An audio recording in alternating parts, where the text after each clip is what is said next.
Welcome back from the break. I'm Uday Pratap Singh. Home Minister Amit Shah is currently speaking in West Bengal. Let's go across live. Janata party का कार्यकर्ता बैठा है, उसको मैं बताने आया हूं कि थोड़ा फासला बाकी है। आप 40% तो क्रॉस कर गए हो, 4-5% आगे बढ़ना है, 4-5। और अगले चुनाव में हमारी सरकार बनने जा रही।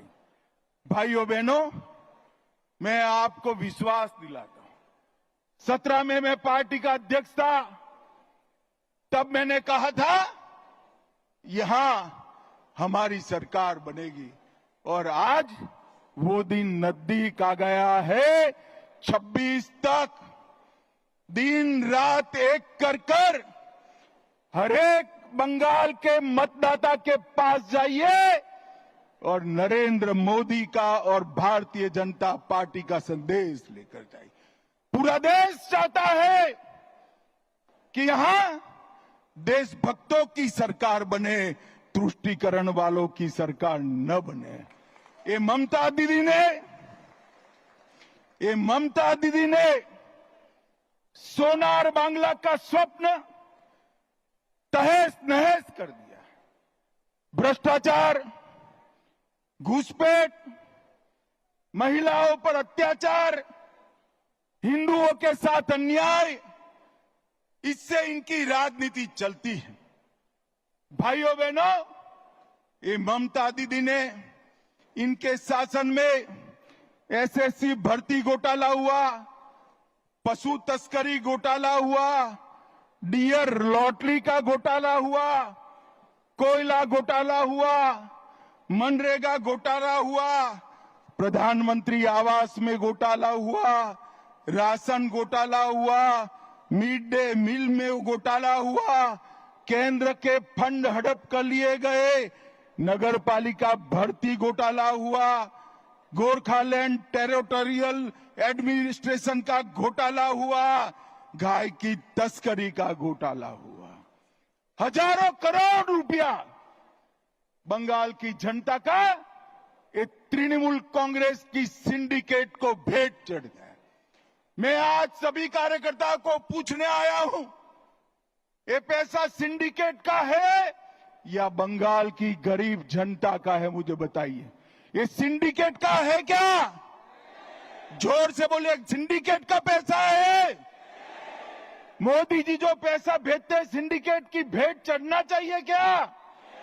ये पैसे पर अधिकार बंगाल की महिला का है, माता का है, बेटी का है, बंगाल के गरीब का है, बंगाल के युवा का है।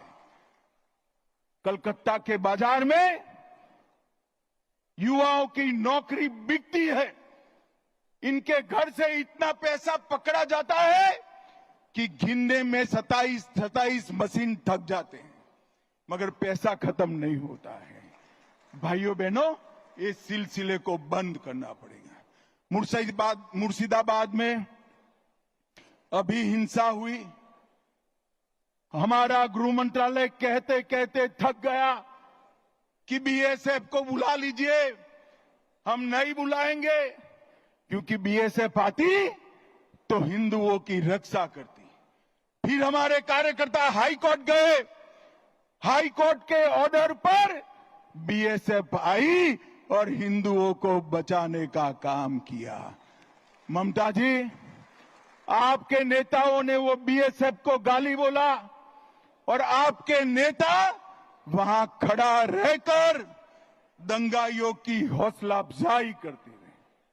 मुझे कहने में कोई झिझक नहीं है, जिस प्रकार से बंगाल सरकार के मंत्री इस दंगों में शामिल थे, ये स्टेट स्पॉन्सर दंगा था जिन्होंने हिंदुओं को अन्याय किया है। भाइयों बहनों, बेलडांगा में कार्तिक पूजा के दौरान हमला हुआ, सरस्वती पूजा पर हमला हुआ, क्योंकि मुहर्रम निकाल दिया जाए। भाइयों बहनों, मुस्लिम तुष्टीकरण की सभी सीमाएं ममता दीदी लांघ गई। मुझे बताओ भाइयों बहनों, मन से बताना, मोदी जी जो वक्फ का कानून लाए हैं वो अच्छा है या नहीं है? जोर से बोलो, अच्छा है या नहीं है? बंगाल की जमीन, बंगाल की सरकार की जमीन वक्फ की भेंट चढ़नी चाहिए क्या? जोर से बोलो, चढ़नी चाहिए? ममता दीदी, वक्फ के कानून का विरोध कर कर आप किसका पक्ष ले रहे हो? पूरा बंगाल चाहता है कि वक्फ अच्छे से चले, पारदर्शिता आए, निर्दोषों की भूमि न जाए, सरकार की भूमि पर अतिक्रमण न हो, मगर ये वक्फ का विरोध कर रही है। ममता दीदी, 2026 तक कर दो, जितना विरोध करना है उतना, उसके बाद आप मुख्यमंत्री ही नहीं रहो। भाइयों बहनों, मस्जिदों के इमामों को वेतन देना शुरू किया, कोर्ट ने रुकवा दिया। बांग्लादेशी और रोहिंग्या उनकी मदद से घुसपैठ कर रहे हैं। राम जन्मभूमि के भूमि पूजन के दिन सद्भावना जुलूस के नाम पर नाटक किया। दुर्गा पूजा का विसर्जन पोस्टपोन किया। मुस्लिम कर्मचारियों को रमजान में आधे दिन की छुट्टी दी। केरला स्टोरी पर प्रतिबंध लगाया और हाजी नूरुल इस्लाम को टीएमसी का टिकट दिया। और अंत में सबसे बड़ी बात, मुस्लिम वोट बैंक को खुश करने के लिए ममता दीदी, आपने ऑपरेशन सिंदूर का भी विरोध किया, विरोध की। कार्यकर्ता भाइयों बहनों, मुझे बताइए, ये तुष्टीकरण बंगाल में चलने देना है क्या? जोर से बोलो, चलने देना है क्या? आज संकल्प कर कर जाइए कि 2026 में ये ममता बनर्जी की सरकार को मूल समेत उखाड़ कर हम फेंक देंगे, मूल समेत उखाड़ कर। भाइयों बहनों, एक महिला मुख्यमंत्री की शासन में आरजी कर मेडिकल का मामला होता है। सालों तक संदेश खाली की गरीब माताओं पर अत्याचार होता है और वो अपने वोट बैंक के संजो कर बैठ रही हैं। मैं ममता दीदी को पूछना चाहता हूं, संदेश खाली का मुख्य अपराधी ममता दीदी किस पार्टी से था? आप लोगों को मालूम है? जरा जोर से बोलना, संदेश खाली का मुख्य अपराधी किस पार्टी से था? जोर से बोलो, किस पार्टी से था? आरजी कार के अपराधी किस पार्टी से जुड़े हुए हैं? और ये महिला मुख्यमंत्री, माताओं बहनों के सम्मान की भी चिंता नहीं।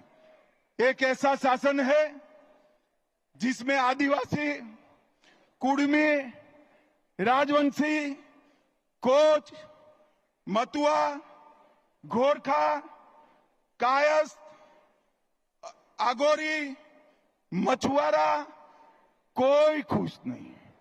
नमो शूद्र भी खुश नहीं है। और अभी अभी उन्होंने गोरखाओं को तो जितना बदला लेना था वो दे दिया। परेशान कर कर कर कोई कमी नहीं छोड़ी। मैं आज गोरखा भाइयों को भरोसा देना चाहता हूं कि भारतीय जनता पार्टी की सरकार में आपके साथ कोई पुलिस केस नहीं होगा, कोई नेता जेल में नहीं जाएगा। और भाइयों बहनों, अभी अभी उन्होंने जिस प्रकार से पूरे हिंदू समाज को प्रताड़ित किया है, मुझे लगता है कि आने वाले दिनों में सबसे प्रचंड बहुमत के साथ, आजादी के बाद सबसे बड़े बहुमत के साथ भारतीय जनता पार्टी की सरकार बने। अंत में एक बात कहना चाहता हूं, मेरे पास हमारे शांतनु जी आए थे 4 दिन पहले।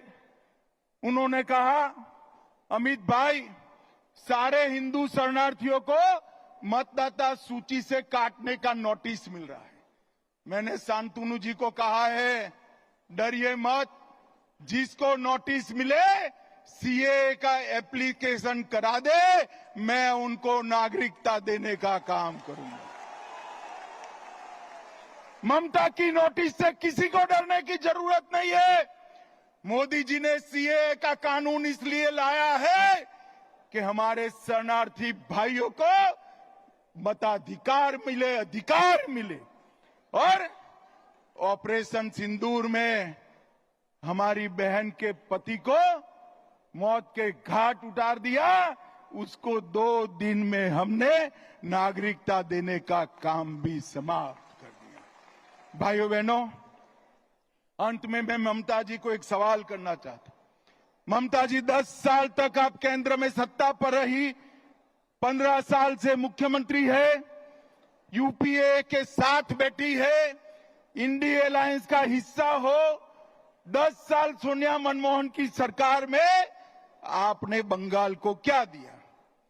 भाइयों बहनों, 10 साल में उन्होंने 2,09,000 करोड़ रुपया दिया था। कितना दिया था? जोर से बोलो। और मोदी जी ने 10 साल में 2,09,000 की जगह 8,27,000 करोड़ रुपया दिया है। और ममता दीदी, छोटे से छोटे काम का मेरे पास सूची है। आज बंगाल भारतीय जनता पार्टी ये सूची रिलीज करेगी 8,27,000 करोड़ के कामों की। मैं आपको पूछना चाहता हूं, आपके गांव में पैसा पहुंचा है क्या? अरे जोर से बोलो, पहुंचा है भाई? कहां गया? कहां गया? ये पैसा टीएमसी की सिंडिकेट की भेंट चढ़ गया है।